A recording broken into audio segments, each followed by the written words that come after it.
ಎಲ್ಲರಿಗೂ ನಮಸ್ಕಾರ. ಶ್ರೀ ಕನ್ಯಕಾ ಪರಮೇಶ್ವರಿ ಪುರಾಣ ಅಧ್ಯಾಯ 58. ನಾವು ಕಳೆದ ಅಧ್ಯಾಯದಲ್ಲಿ ತನ್ನ ತಂದೆ ಮಾಡಿದ ತಪ್ಪಿಗೆ ಪಶ್ಚಾತ್ತಾಪವಾಗಿ ಬಹಳ ಬಾಧೆ ಪಡ್ತಾ ವಿರೂಪಾಕ್ಷ ಭಾಸ್ಕರಾಚಾರ್ಯರ ಹತ್ರ ಮತ್ತು ವೈಶ್ಯರ ಹತ್ರ ಎಷ್ಟು ನೊಂದ್ಕೋತಾರೆ ಅಲ್ವಾ. ಆಗ ನೊಂದ್ಕೊಂಡಾಗ ಭಾಸ್ಕರಾಚಾರ್ಯರು ಏನಂತ ಉಪದೇಶ ಮಾಡ್ತಾರೆ, ವೈಶ್ಯ ಪ್ರಮುಖರನ್ನು 18 ಪಟ್ಟಣದಿಂದ ಕರೆಸಿ ಅವ್ರಿಗೆಲ್ಲ ಆಮಂತ್ರಣೆ ಮಾಡಿ ಅಂತ ಹೇಳ್ತಾರೆ. ಆಗ ವೈಶ್ಯರೆಲ್ಲರೂ ಬರ್ತಾರೆ, ಬೇರೆ ಬೇರೆ ಗೋತ್ರಜರೆಲ್ಲರೂ 18 ಪಟ್ಟಣಗಳಿಂದ ಬಂದು ವಿರೂಪಾಕ್ಷನ ಜೊತೆ ಮಾತಾಡಿ ಒಬ್ಬರಿಗೊಬ್ಬರು ಸಮಾಧಾನ ಮಾಡಿಕೊಳ್ತಾರೆ. ನಾವು ನಮ್ಮ ಹಿರಿಯರನ್ನು ಕಳೆದುಕೊಂಡಿದ್ದೀವಿ, ನೀನು ನಿನ್ನ ಹಿರಿಯರನ್ನ ಕಳ್ಕೊಂಡಿದೀಯಾ ಅಂತ ಒಬ್ಬರಿಗೊಬ್ಬರು ಸಮಾಧಾನ ಮಾಡಿಕೊಳ್ತಾರೆ ಅಲ್ವಾ. ಈ ಅಧ್ಯಾಯದಲ್ಲಿ ವಿರೂಪಾಕ್ಷನ ಭೋಜನ ಕೂಟ, ತುಪ್ಪ ಬಡಿಸುವುದರಲ್ಲಿ ಪರಪಾಟು, ಕಲಹಗಳು, ಶಾಂತಿ, ಬಂದವರೆಲ್ಲ ಅಮ್ಮನವರನ್ನು ಪ್ರಾರ್ಥಿಸಿ ವಿರೂಪಾಕ್ಷನನ್ನು ಬೀಳ್ಕೊಂಡು ತಮ್ಮ ತಮ್ಮ ಪಟ್ಟಣಗಳನ್ನು ಸೇರಿ ಸುಖವಾಗಿರುವುದು. ಇದು ಈ ಕನ್ಯಕಾ ಪರಮೇಶ್ವರಿ ಪುರಾಣದ ಪುಸ್ತಕದಲ್ಲಿ ಕೊನೆಯ ಅಧ್ಯಾಯ ಸ್ನೇಹಿತರೆ. ಇದರಲ್ಲಿ ಯಾವ ರೀತಿ ಹೇಳಿದ್ದಾರೆ ಲೇಖಕರನ್ನು ತಿಳ್ಕೊಳ್ಳೋಣ. ಮಾರನೆಯ ದಿವಸ ವಿರೂಪಾಕ್ಷನು ಸ್ನಾನ ಸಂಧ್ಯಾದಿಗಳನ್ನು ಪೂರೈಸಿಕೊಂಡು ತನ್ನ ಭಟರೊಂದಿಗೆ ಬಂಧುಗಳ ಪ್ರತಿ ಮನೆಗೆ ತೆರಳಿ ಭೋಜನಕ್ಕೆ ಕರೆದು ಬಂದನು. ವಿರೂಪಾಕ್ಷ ಶ್ರೇಷ್ಠಿಯಿಂದ ಆಮಂತ್ರಿತರಾದ ಅವರೆಲ್ಲ ಭೋಜನಕ್ಕಾಗಿ ಹೊರಟರು. ಕೆಲವರು ಆನೆಗಳ ಮೇಲೂ, ಕೆಲವರು ಕುದುರೆಗಳ ಮೇಲೂ, ಕೆಲವರು ಗೋರಥಗಳಲ್ಲಿಯೂ. ಅಂತೂ 18 ಪಟ್ಟಣಗಳ ಅಧಿಪತಿಗಳು ವಿರೂಪಾಕ್ಷ ಶ್ರೇಷ್ಠಿಯ ಮನೆಗೆ ಬಂದರು.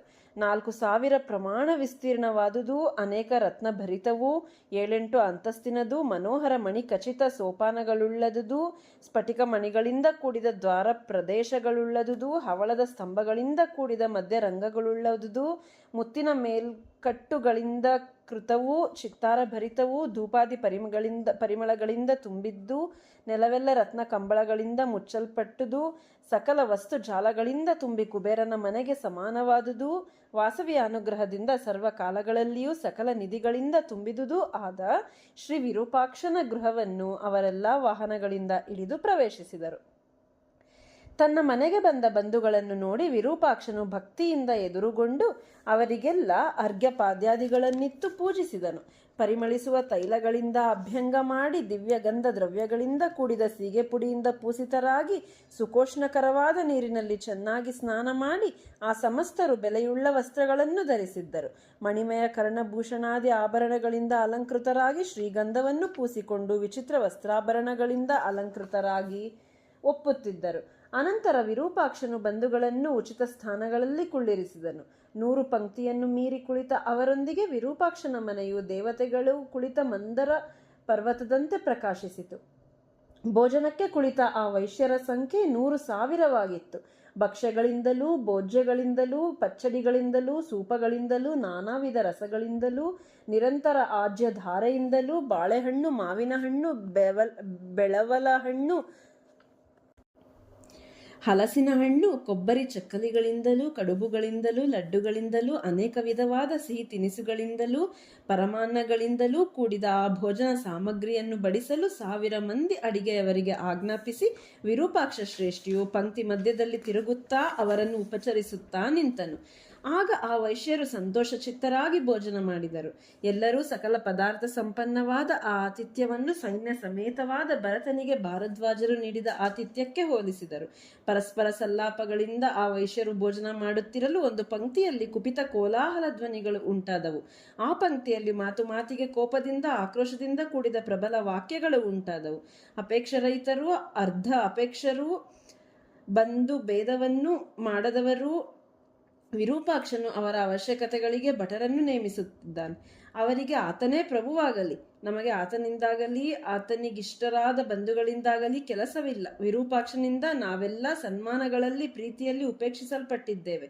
ಇವತ್ತಿನಿಂದ ಭೂಮಿಯ ಮೇಲೆ ವಿರೂಪಾಕ್ಷನಿಗೂ ಆತನಿಗೆ ಬೇಕಾದವರಿಗೂ ನಮಗೂ ಸಂಬಂಧ ಭೋಜನ ಪ್ರತಿಭೋಜನ ಅವಶ್ಯವಿಲ್ಲ ಎಂದು ನುಡಿಯುತ್ತಾ ಕೋಪದಿಂದ ತಮ್ಮ ಕಣ್ಣುಗಳಿಂದ ಬೆಂಕಿಯನ್ನುಗುಳುತ್ತಾ ಭೋಜನವನ್ನು ಬಿಟ್ಟು ಆ ಪಂಕ್ತಿಯಲ್ಲಿದ್ದವರೆಲ್ಲ ಚಿತ್ರದ ಗೊಂಬೆಗಳಂತೆ ಸುಮ್ಮನೆ ಕುಳಿತರು. ಆಗ ಮಿಕ್ಕ ವೈಶ್ಯರು ಆಶ್ಚರ್ಯದಿಂದ ಇದು ಅನ್ಯಾಯವೆಂದು ನುಡಿದರು. ಆಗ ವಿರೂಪಾಕ್ಷನು ಅವರಿಗೆ, ಯಾವ ಕಾರಣದಿಂದ ನೀವು ಭೋಜನವನ್ನು ಬಿಟ್ಟು ನನ್ನನ್ನು ದುಃಖಿತನನ್ನಾಗಿ ಮಾಡಿದಿರಿ? ನನ್ನಿಂದ ಯಾವ ಅಪರಾಧವೂ ನಡೆಯಿತು? ಬಂಧುಗಳಾದ ನಿಮಗೆ ನಾನು ಪಾದಸೇವಕನೂ ದಾಸನೂ ಪ್ರಿಯನೂ ಆಗಿದ್ದೇನೆ. ಮಗುವಾದ ನನ್ನಲ್ಲಿ ದೋಷವನ್ನು ಗಣಿಸದೆ ದಯೆಯನ್ನು ತೋರಿಸಿರಿ.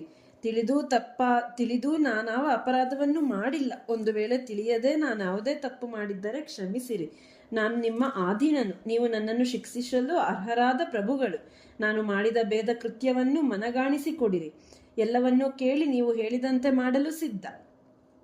ವಿರೂಪಾಕ್ಷನ ಆ ಮಾತುಗಳನ್ನು ಕೇಳಿ ಕ್ರುದ್ಧರಾಗಿದ್ದ ದುಷ್ಟಚಿತ್ತರಾದ ಆ ವೈಶ್ಯರು, ಯಾರು ನಿನಗೆ ಹೆಚ್ಚು ಪೂಜಾರ್ಹರೋ, ಯಾರು ನಿನಗೆ ಇಷ್ಟ ಬಂಧುಗಳೋ, ಯಾರ ಸಖ್ಯವನ್ನು ಬಾಂಧವ್ಯವನ್ನು ನೀನು ಪ್ರೀತಿಪೂರ್ವಕವಾಗಿ ಇಚ್ಛಿಸುವೆಯೋ ಅಂಥವರಿಗೆ ವೈಶ್ಯನೂ ಪ್ರಿಯಪುತ್ರನೂ ಆಗುವಿ. ಆದ್ದರಿಂದ ಸರ್ವ ವಿಧಗಳಲ್ಲಿ ಎಂದೆಂದಿಗೂ ಅವರೇ ನಿನಗೆ ಪೂಜ್ಯರು. ನಾವು ನಿನಗೆ ಪೂಜ್ಯರಾಗಲಾರೆವು. ನೀನು ನಮ್ಮನ್ನು ಪೂಜಿಸಲಿಕ್ಕೆ ಅರ್ಹನಾಗಲಾರೆ. ಮುಖಭಾವಾದಿಗಳಿಂದ ಅವರ ಹೃದಯ ವೃತ್ತಾಂತವನ್ನು ತಿಳಿದುಕೊಂಡು ಬುದ್ಧಿವಂತನಾದ ವಿರೂಪಾಕ್ಷ ಶ್ರೇಷ್ಠಿ ಅವರ ಮಾತುಗಳಿಂದ ಅಡಿಗೆಯವರು ಆ ಪಂಕ್ತಿಗೆ ತುಪ್ಪವನ್ನೇ ಬಡಿಸಿಲ್ಲ ಎಂಬ ವಿಷಯವನ್ನು ತಿಳಿದುಕೊಂಡು ಅಡಿಗೆಯವರನ್ನು ಕರೆದು ಕೋಪಚಿತ್ತನಾಗಿ ಅವರನ್ನು ಗದರಿಸಿ, ಬಂಧುಗಳನ್ನು ನೋಡಿ ಅಜ್ಞಾನದಿಂದ ಸಂಭವಿಸಿದ ನನ್ನ ಅಪರಾಧವನ್ನು ಕ್ಷಮಿಸಿರಿ. ಮನಸ್ಸಿನಲ್ಲಿ ದುಃಖಿಸದೆ ಮನೋಹರವಾದ ಭೋಜನವನ್ನು ಮಾಡಿರಿ. ದೀನರನ್ನು ಪ್ರೀತಿಸುವ ನೀವು ನನ್ನ ಮೇಲೆ ದಯೆ ತೋರಿರಿ. ನನ್ನ ಮೇಲಿನ ಪ್ರೀತಿಯಿಂದ ಕೋಪವನ್ನು ದಮನ ಮಾಡಿ ಅಡಿಗೆಯವರು ಮಾಡಿದ ಅಪರಾಧವನ್ನು ಮನ್ನಿಸಿ ನನ್ನ ನಮಸ್ಕಾರಗಳನ್ನು ಗ್ರಹಿಸಿರಿ ಎಂದು ಅನೇಕ ವಿಧವಾಗಿ ಬೇಡಿಕೊಂಡನು. ಆದರೆ ಅಪಮಾನದಿಂದ ಕೋಪೋದ್ರಿಕ್ತರಾಗಿದ್ದ ಆ ವೈಶ್ಯರು ವಿರೂಪಾಕ್ಷನ ಪ್ರಾರ್ಥನೆಯನ್ನು ಅಂಗೀಕರಿಸಲಿಲ್ಲ. ಆತನ ಮಾತುಗಳನ್ನು ಆಧರಿಸದೇ ಅವರು ತಮ್ಮ ಬಿಡದಿಗಳಿಗೆ ತೆರಳಿದರು. ಅವರತ್ತ ಹೋದ ನಂತರ ಮಹಾ ತೇಜಸ್ವಿಗಳಾದ ಮಿಕ್ಕ ವೈಶ್ಯರು ನಾವಿನ್ನು ಏನು ಮಾಡಬೇಕು ಎಂದು ಯೋಚಿಸತೊಡಗಿದರು. ಸರಿಯಾಗಿ ಬಡಿಸದೆ ಹೋದದ್ದು ಅಡಿಗೆಯವರ ಆಲಕ್ಷ್ಯದಿಂದ ಉಂಟಾದ ದೋಷ. ಪರಿಚಾರಕನು ಮಾಡಿದ ದೋಷವನ್ನು ಯಜಮಾನನ ಮೇಲೆ ಹೊರಿಸಬಾರದು ಎಂದು ಭಾರ್ಗವ ಮುನಿಗಳು ನುಡಿದರು. ತಪ್ಪು ತಿಳಿದ ಕೂಡಲೇ ತಮ್ಮನ್ನು ಪ್ರಾರ್ಥಿಸುತ್ತಿದ್ದ, ಕ್ಷಮಿಸಿರೆಂದು ನಮಸ್ಕರಿಸುತ್ತಿದ್ದ ತೇಜಸ್ ಸಂಪನ್ನನೂ ಭಕ್ತನೂ ಆದ ವಿರೂಪಾಕ್ಷನನ್ನು ಅನಾದರಣ ಮಾಡಿ ನಿರ್ದಯರೂ ಮೂರ್ಖರೂ ಆದ ಆ ವೈಶ್ಯರು ಊಟವನ್ನು ಬಿಟ್ಟು ಹೊರಟು ಹೋದರು. ಯಾವ ವಿಧವಾಗಿ ಒಂದು ತುತ್ತನ್ನು ಮಾತ್ರ ಭುಜಿಸಿ ನಮ್ಮನ್ನು ಆಧರಿಸದೆ ನಮ್ಮೊಂದಿಗೆ ಸಂಬಂಧ ಭೋಜನಾದಿಗಳು ಅಗತ್ಯವಿಲ್ಲವೆಂದು ಶಪಥ ಮಾಡಿರುವರೋ ಅದೇ ವಿಧವಾಗಿ ಅವರು ಶಪಥಗಳು ಚಿರಸತ್ಯವಾಗಲಿ ಎಂದು ಮಿಕ್ಕ ವೈಶ್ಯರೆಲ್ಲ ನಿಶ್ಚಯಿಸಿ ಊಟ ಮಾಡಿದರು. ಸ್ವಲ್ಪ ಹೊತ್ತಿನ ಮೇಲೆ ವಿರೂಪಾಕ್ಷ ಮೊದಲಾದ ವೈಶ್ಯರು ಭಾಸ್ಕರಾಚಾರ್ಯರೊಡನೆ ಯೋಚಿಸಿ ಊಟ ಮಾಡದೆ ಹೋದವರನ್ನು ನಗರೇಶ್ವರ ಸ್ವಾಮಿ ಮಂಟಪಕ್ಕೆ ಕರೆಸಿದರು. ಆಗ ಅವರೆಲ್ಲ ಅಲ್ಲಿಗೆ ಬಂದರು. ಕ್ರೋಧದಿಂದ ಭಕ್ತಹೀನರಾದ ಅವರನ್ನು ಆಚಾರ್ಯರು ವಿರೂಪಾಕ್ಷ ಶ್ರೇಷ್ಠಿಯು ಮತ್ತೆ ಪ್ರಾರ್ಥಿಸಿದರು. ಆಚಾರ್ಯರು ಹೇಳಿದರೂ ಕೂಡ, ಬಂಧುಗಳೆಲ್ಲ ಪ್ರಾರ್ಥಿಸಿದರೂ ಕೂಡ ಅವರು ವಿರೂಪಾಕ್ಷನ ಪ್ರಾರ್ಥನೆಯನ್ನು ಅಂಗೀಕರಿಸಲೇ ಇಲ್ಲ. ಅವರು ತಮ್ಮ ಪುರಗಳಿಗೆ ಮರಳಲು ಅನುಜ್ಞೆ ಬೇಡಿದರು. ಅನಂತರ ವಿರೂಪಾಕ್ಷ ಮೊದಲಾದ ವೈಶ್ಯರು ಕಾರ್ಯಭಾರವನ್ನು ಗುರುತಿಸಿ, ನಮ್ಮ ಸಮಾನರಾದ ನೀವು ನಮ್ಮೊಡನೆ ದೊಡ್ಡ ದುಃಖವನ್ನು ಅನುಭೋಗಿಸಿದ್ದೀರಿ. ಈಗ ನಮ್ಮ ಕರ್ತವ್ಯವೇನೆಂಬುದನ್ನು ಯೋಚಿಸೋಣ ಎಂದು ಆಚಾರ್ಯರೊಡನೆ ವಿಚಾರ ಮಾಡಿ ಅವರೆಲ್ಲ ಒಂದು ನಿಶ್ಚಯಕ್ಕೆ ಬಂದು ವಿರೂಪಾಕ್ಷನನ್ನು ನೋಡಿ, ವೈಶ್ಯೋತ್ತಮ, ನೀನು ಚಿಂತಿಸಬೇಡ. ಹಿಂದೆ ಎಂದೂ ಕಾಣದುದು ಕೇಳದುದು ಆದ ವೃತ್ತಾಂತವು ಜರುಗಿದೆ. ಅದನ್ನು ನಾವು ಅನುಭವಿಸಲೇಬೇಕು. ಕಾಲವನ್ನತಿ ಕ್ರಮಿಸಲು ಯಾರಿಂದಲೂ ಸಾಧ್ಯವಿಲ್ಲ. ಬಂಧುಗಳನ್ನು ಭೇದ ಮಾಡುವ ಕೆಲಸ ಸುಲಭವಲ್ಲ.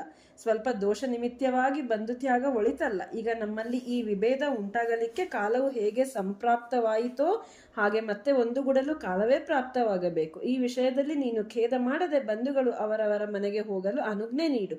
ಅವರೆಲ್ಲ ಇಲ್ಲಿಗೆ ಬಂದು ಬಹಳ ದಿನಗಳಾಗಿವೆ. ನೀನು ಮನೆಗೆ ತೆರಳಿ ಭುಜಿಸು, ವಿಶ್ರಮಿಸು ಎಂದರು. ಆಮೇಲೆ ವಿರೂಪಾಕ್ಷನು ಭೋಜನ ಮಾಡಿ ಶೀಘ್ರವಾಗಿ ಮರಳಿ ಬಂದು ಬಂಧುಗಳಿಗೆ ನಮಸ್ಕರಿಸಿ, ನನ್ನ ಮೇಲೆ ಕುಪಿತರಾದ ವೈಶ್ಯರು 18 ಪಟ್ಟಣದ ಎಲ್ಲ ವೈಶ್ಯರು ಇದುವರೆಗೆ ಒಂದಾಗಿಯೇ ಇದ್ದೆವು. ಈಗ ನಮಗೂ ಅವರಿಗೂ ಬಾಂಧವ್ಯ ಭೋಜನಗಳು ಹೇಗೆ ಜರುಗುವವು ಎಲ್ಲವನ್ನು ತಿಳಿದ ನೀವು ನಿಶ್ಚಯಿಸಿ ತಿಳಿಸಿರಿ ಎನ್ನಲಾಗಿ ಆ ವೈಶ್ಯರು ಆಚಾರ್ಯರ ಸನ್ನಿಧಿಯಲ್ಲಿ ಹೀಗೆ ನುಡಿದರು.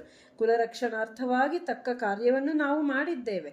ಮಹರ್ಷಿಗಳ ಸನ್ನಿಧಿಯಲ್ಲಿ ದೇವಿಯಿಂದ ನಮ್ಮ ಆಚಾರವನ್ನು, ಕುಲವೃತ್ತಿಯನ್ನು, ಸದಾಚಾರ ಭ್ರಷ್ಟ ತ್ಯಾಗವನ್ನು, ಪಾಪ ವಿಮೋಚನೆಯನ್ನು ನಾವೆಲ್ಲ ತಿಳಿದಿದ್ದೇವೆ. ನಮ್ಮ ವಂಶದಲ್ಲಿ ದುಷ್ಕರವಾಗಿ ಅಗ್ನಿಪ್ರವೇಶವು ಮಾಡಲ್ಪಟ್ಟಿತು. ಕುಲ ಸಂರಕ್ಷಣೆಗಾಗಿ ದೊಡ್ಡ ಕಾರ್ಯವನ್ನು ಮಾಡಿದವರೇ ಈಗ ತಮ್ಮಿಷ್ಟಕ್ಕೆ ತಾವು ಪಂಕ್ತಿ ದೋಷಣೆ ಮಾಡಿ ನಿಂದಿತರಾಗಿ ಕಾಲಪ್ರೇರಿತರಾಗಿ ನಮ್ಮೊಂದಿಗೆ ಪಂಕ್ತಿ ಲಾಭವನ್ನು ಬಿಟ್ಟು ಹೋಗಿದ್ದಾರೆ. ಅವರಿಷ್ಟದಂತೆಯೇ ಆಗಲಿ, ನೀನಿದಕ್ಕಾಗಿ ಚಿಂತಿಸಬೇಡ.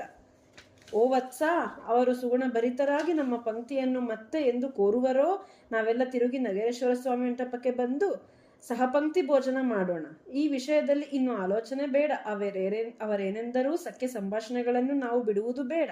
ಕುಲ ಸಂಕೇತ ಧರ್ಮಗಳಲ್ಲಿ, ಕುಲಾಚಾರಗಳಲ್ಲಿ, ಕುಲಗುರು ಪೂಜೆಯಲ್ಲಿ ಸರ್ವದಾ ನಿರತರಾಗೋಣ. ಅಧಿಕ ಬುದ್ಧಿಕುಶಲನಾದ ವಿರೂಪಾಕ್ಷನೇ ವಸ್ತ್ರ ತಾಂಬೂಲಗಳಿಂದ ಸಕಲರನ್ನು ಸತ್ಕರಿಸಿ ಬೀಳ್ಕೊಡು. ಅವರಿನ್ನು ಬಹಳ ಕಾಲ ಇಲ್ಲಿರಲಾರರು ಎಂದರು. ಅವರ ಮಾತುಗಳನ್ನು ಕೇಳಿ ವಿರೂಪಾಕ್ಷನು ಸಂತೋಷದಿಂದ ಚಂದನ ವಸ್ತ್ರಾಭರಣಗಳಿಂದ ಪೂಜಿಸಿ ಉಚಿತ ಪ್ರಕಾರವಾಗಿ ನೇಮದಿಂದಲೂ ಸಂತೋಷದಿಂದಲೂ ಬಹುಮಾನಗಳನ್ನಿತ್ತು ತಮಗೆ ತುಪ್ಪವನ್ನು ಬಡಿಸದ ಕಾರಣ ಸಿಟ್ಟಾದವರಿಗೆ ಭಕ್ತಿಯಿಂದ ರತ್ನ ವಸ್ತ್ರಾಭರಣಗಳನ್ನು ಅಧಿಕ ಉಪಚಾರದಿಂದ ನೀಡಿ ಕ್ಷಮಿಸಬೇಕೆಂದು ಪ್ರಾರ್ಥಿಸಿದನು. 18 ಪಟ್ಟಣಗಳಿಂದ ಬಂದ ವೈಶ್ಯರಿಗೆ ಬೇರೆ ಬೇರೆಯಾಗಿ ಕೋಟಿ ಸುವರ್ಣಗಳನ್ನು, ಮಣಿಗಳನ್ನು, 100 ಕುದುರೆಗಳನ್ನು, 5 ಆನೆಗಳನ್ನು, 18,000 ಎತ್ತಿನ ಬಂಡಿಗಳನ್ನೂ ಇತ್ತು ಸಂತೋಷಪಡಿಸಿದನು. ಅವರೆಲ್ಲರನ್ನೂ ದಾನ ಸನ್ಮಾನ ಸತ್ಕೃತ್ಯಗಳಿಂದ ಪೂಜಿಸಿ ಅವರ ಇಷ್ಟಾರ್ಥಗಳನ್ನು ತೀರಿಸಿ ವಿರೂಪಾಕ್ಷನು ತೃಪ್ತಿ ಪಡೆದನು. ಉಚಿತವಾಗಿ ನ್ಯಾಯವನ್ನು ಅತಿಕ್ರಮಿಸದೆ ಜ್ಞಾನದಿಂದ ವಯಸ್ಸನ್ನು ಅನುಸರಿಸಿ ಆಲಿಂಗನದಿಂದಲೂ ನಮಸ್ಕಾರದಿಂದಲೂ ಸತ್ಕರಿಸಿ ಅವರನ್ನು ಮರಳಿ ಕಳಿಸಿದನು. ಆತನಿಂದ ಬೀಳ್ಕೊಡಲ್ಪಟ್ಟ ಅವರು ತಮ್ಮ ಗ್ರಾಮಗಳಿಗೆ ಕೆಲವರು ಕುದುರೆಗಳನ್ನೇರಿ, ಕೆಲವರು ಆನೆಗಳನ್ನೇರಿ, ಶಂಖ ಕಹಳಾದಿ ವಾದ್ಯಗಳಿಂದಲೂ ವಂದಿಮಾಗದ ಧ್ವನಿಗಳಿಂದಲೂ ನಟನರ್ತಕರ ಗಾನದಿಂದಲೂ ಜನರ ಸ್ತೋತ್ರಗಳಿಂದಲೂ ಕುಡಿದವರಾಗಿ ಆ ಪಟ್ಟಣಕ್ಕೆ ಪ್ರದಕ್ಷಿಣೆ ಮಾಡಿ ನಗರೇಶ್ವರ ಸ್ವಾಮಿಗೆ ಧನ ಕನಕಗಳನ್ನರ್ಪಿಸಿ ಜನಾರ್ದನ ಮತ್ತು ಕೋನ ಕಮಲೆಯರಿಗೆ ರತ್ನಾಭರಣಗಳನ್ನರ್ಪಿಸಿ ಪೂಜಿಸಿ ಬ್ರಾಹ್ಮಣರಿಗೆ ಬಂಗಾರದ ನಾಣ್ಯಗಳನ್ನೂ ರತ್ನಾಭರಣಗಳನ್ನೂ ಇತ್ತು. ಅನಂತರ ವಾಸವಿ ಆಲಯಕ್ಕೆ ಬಂದು ಭಕ್ತಿಯಿಂದ ನಮಿಸಿದರು. ಸಕಲಾಭೀಷ್ಟದಾಯಿನಿಯಾದ ಆಕೆಯನ್ನು ಕುರಿತು ಚಿರಕಾಲ ಆಯುಷ್ಯವನ್ನು ಪ್ರಸಾದಿಸು, ಸತ್ಪುತ್ರರನ್ನು ಅನುಗ್ರಹಿಸು, ನಿನ್ನ ಭಕ್ತರಾದ ನಮ್ಮ ಸಕಲಾಭೀಷ್ಟಗಳನ್ನೂ ನೆರವೇರಿಸು ಎಂದು ಪ್ರಾರ್ಥಿಸಿ ಅನೇಕ ಧನ ಕನಕ ರತ್ನಗಳನ್ನು ವಾಸವಿಗೆ ಸಮರ್ಪಿಸಿದರು. ಅಲ್ಲಿಂದ ಹೊರಟು ಪೆನುಗೊಂಡ ಪಟ್ಟಣದ ವಿರೂಪಾಕ್ಷ ಮೊದಲಾದವರೊಡನೆ ಸಕಲರಿಗೆ ಆಪ್ತನೂ ಗುರುವೂ ಬ್ರಹ್ಮರ್ಷಿಯೂ ಆದ ಭಾಸ್ಕರಾಚಾರ್ಯರ ಆಶ್ರಮಕ್ಕೆ ಬಂದರು. ಅಲ್ಲಿ ಸೂರ್ಯನಂತೆ ಪ್ರಕಾಶಿಸುತ್ತಿದ್ದ ಅವರನ್ನು ಕಂಡು ನಮಸ್ಕರಿಸಿ, ಓ ಗುರುವರ್ಯ, ನಾವು ನಮ್ಮ ಪಟ್ಟಣಗಳಿಗೆ ಹೋಗುತ್ತಿದ್ದೇವೆ, ನಮಗೆ ಅಪ್ಪಣೆಯಾಗಲಿ. ನಮ್ಮನ್ನು ನೀವು ಯಾವಾಗಲೂ ಮಕ್ಕಳಂತೆ ನೋಡಿಕೊಳ್ಳಿ. ಯಾವಾಗಲೂ ನಿಮ್ಮ ಪದಕಮಲಗಳನ್ನು ನಮ್ಮ ಹೃದಯ ಕಮಲದಲ್ಲಿ ನಾವು ಸ್ಮರಿಸುತ್ತೇವೆ ಎಂದು ಪ್ರಾರ್ಥಿಸಿದರು. ಭಕ್ತ ವಿಧೇಯರಾದ ಶಿಷ್ಯರ ವಚನಗಳನ್ನು ಕೇಳಿ ಭಾಸ್ಕರಾಚಾರ್ಯರು ಸಂತೋಷ ಹೃದಯಿಗಳಾಗಿ, ಓ ಮಕ್ಕಳೇ, ಸದಾಚಾರಿಗಳಾದ ನಿಮ್ಮಿಂದ ಭೂಮಿಯಲ್ಲಿ ಇತರರಿಗೆ ದುರ್ಲಭವಾದ ಕೀರ್ತಿಯು ಅರ್ಜಿಸಲ್ಪಟ್ಟಿದೆ. ಕುಲ ರಕ್ಷಣೆಯಲ್ಲಿ ಆಸಕ್ತರಾದವರೆಲ್ಲ ಸ್ತುತಿಸತಕ್ಕವರು. ಶಿಷ್ಯರಾದ ನಿಮಗೆ ನನ್ನದೊಂದು ಆಜ್ಞೆ, ನನ್ನ ಮನೆಯಲ್ಲಿ ಆತಿಥ್ಯವನ್ನು ಗ್ರಹಿಸಿ ನಿಮ್ಮ ಊರುಗಳಿಗೆ ತೆರಳಿರಿ ಎಂದರು. ಆಗ ಗುರುವಿನಾಜ್ಞೆಯಂತೆ ಅವರು ಆತಿಥ್ಯವನ್ನು ಆಶೀರ್ವಾದವನ್ನು ಪಡೆದು ಗುರುಗಳಿಗೆ ಅನರ್ಘ್ಯ ವಸ್ತುಗಳನ್ನರ್ಪಿಸಿ ಪೂಜಿಸಿ ಅವರಿಂದ ಅಪ್ಪಣೆ ಪಡೆದು ತಮ್ಮ ತಮ್ಮ ಪಟ್ಟಣಗಳಿಗೆ ಪ್ರಯಾಣ ಮಾಡಿದರು. ಪೆನುಗೊಂಡೆಯ ವಾಸಿಗಳಾದ ವಿರೂಪಾಕ್ಷ ಮೊದಲಾದವರು ಕೊಂಚ ದೂರದವರೆಗೆ ಅವರನ್ನನುಸರಿಸಿ ಉಚಿತ ಉಪಚಾರ ವಾಕ್ಯಗಳಿಂದ ಬೀಳ್ಕೊಟ್ಟು ಮರಳಿ ಪೆನುಗೊಂಡೆಯನ್ನು ಸೇರಿದರು. ಹಾಗೆ ವಿರೂಪಾಕ್ಷ ಮೊದಲಾದವರಿಂದ ಬೀಳ್ಕೊಡಲ್ಪಟ್ಟ ಅವರು ವಾಸವಿ ದೇವಿಯ ಅದ್ಭುತ ವೃತ್ತಾಂತವನ್ನೂ ವಿರೂಪಾಕ್ಷನ ದಾತೃತ್ವವನ್ನೂ ಪ್ರಭಾವ ಗುಣ ಸಂಪತ್ತುಗಳನ್ನೂ ಹೊಗಳುತ್ತಾ ಕೆಲ ದಿನಗಳಲ್ಲಿ ತಮ್ಮ ತಮ್ಮ ಪಟ್ಟಣಗಳನ್ನು ಸೇರಿದರು. ದಿವ್ಯವಾದ್ಯ ಧ್ವನಿಗಳಿಂದ ಕೂಡಿದ ಶುಭಕರ ಮಹೋತ್ಸವದೊಂದಿಗೆ ತಮ್ಮ ಮನೆಗಳನ್ನು ಸೇರಿ ತಮ್ಮ ಶ್ರೇಯೋಭಿವೃದ್ಧಿಗಾಗಿ ದ್ವಿಜರಿಗೆ ಅನೇಕ ದಾನಗಳನ್ನು ಮಾಡಿ ಸುಖವಾಗಿದ್ದರು. ನೋಡಿ, ನಾವು ವೈಶ್ಯರ ಕುಲದಲ್ಲಿ ವಾಸವಿ ದೇವಿಯ ಮಹಾತ್ಮೆ ಏನು, ವಾಸವಿ ದೇವಿನ ಕುಲದೇವತೆ ಅಂತ ಏನಕ್ಕೋಸ್ಕರ ಪೂಜಿಸ್ತೇವೆ, ವಾಸವಿ ದೇವಿಗೂ ವಿರೂಪಾಕ್ಷನಿಗೂ ಏನು ಸಂಬಂಧ, ಇದರ ಬಗ್ಗೆ ಎಲ್ಲ ಕೂಲಂಕುಷವಾಗಿ ತಿಳ್ಕೊಂಡಿದ್ದೀವಿ ಅಲ್ವಾ. ಹೀಗಾಗಿ ಇಲ್ಲಿಗೆ ಇದು ಕೊನೆಯ ಅಧ್ಯಾಯ ಆಗಿರೋದ್ರಿಂದ ಸ್ನೇಹಿತರೆ, ನಾನು ಮತ್ತೆ 102 ಗೋತ್ರಗಳ ಬಗ್ಗೆ ವಿವರವಾಗಿ ನಿಮ್ಮ ಮುಂದೆ ಬರ್ತೇನೆ. ಆದರೂ ಸಹ ನೀವು ಕೂಡ ನಮ್ಮ ಕುಲದೇವತೆಯಾದ ವಾಸವಿ ದೇವಿಯನ್ನು ಪ್ರಾರ್ಥಿಸಿ ಅವರ ಕೃಪೆಗೆ ಪಾತ್ರರಾಗಿ. ಈ ದಿನ ಅಂದರೆ ಏಪ್ರಿಲ್ 26ನೇ ತಾರೀಕು ಭಾನುವಾರ ವಾಸವಿ ಜಯಂತಿ ಅಂತ ಹೇಳ್ತೀವಿ. ಇವತ್ತು ಎಲ್ಲರೂ ಅವರವರ ಮನೆಗಳಲ್ಲಿ ಅಥವಾ ಸಾಧ್ಯವಾದರೆ ಅವರ ಮನೆಯ ಹತ್ತಿರ ಇರುವ ವಾಸವಿ ಕನ್ಯಕಾ ಪರಮೇಶ್ವರಿ ದೇವಸ್ಥಾನಕ್ಕೆ ಹೋಗಿ ಹಿಟ್ಟಿನ ಆರತಿಗಳನ್ನ ಮಾಡಿಕೊಂಡು ದೇವಿಗೆ ಪೂಜೆ ಮಾಡಿ ಹೋಮಗಳನ್ನ ಆಚರಿಸಿ ಅವರವರ ಶಕ್ತಿಗಾನುಸಾರ ಪೂಜೆಗಳನ್ನ ನೆರವೇರಿಸ್ತಾರೆ ಅಲ್ವಾ. ನಿಮಗೂ ಸಾಧ್ಯ ಆದಷ್ಟು ಈ ದಿನ ವಾಸವಿಯನ್ನ ನಮಿಸಿ ಪೂಜೆ ಮಾಡಿ ಕೃಪೆಗೆ ಪಾತ್ರರಾಗಿ. ಎಲ್ಲರಿಗೂ ವಾಸವಿ ಜಯಂತಿಯ ಶುಭಾಶಯಗಳು. ಇಲ್ಲಿಗೆ ಈ ಅಧ್ಯಾಯ ಮುಕ್ತಾಯ. ಧನ್ಯವಾದಗಳು. ಜೈ ವಾಸವಿ.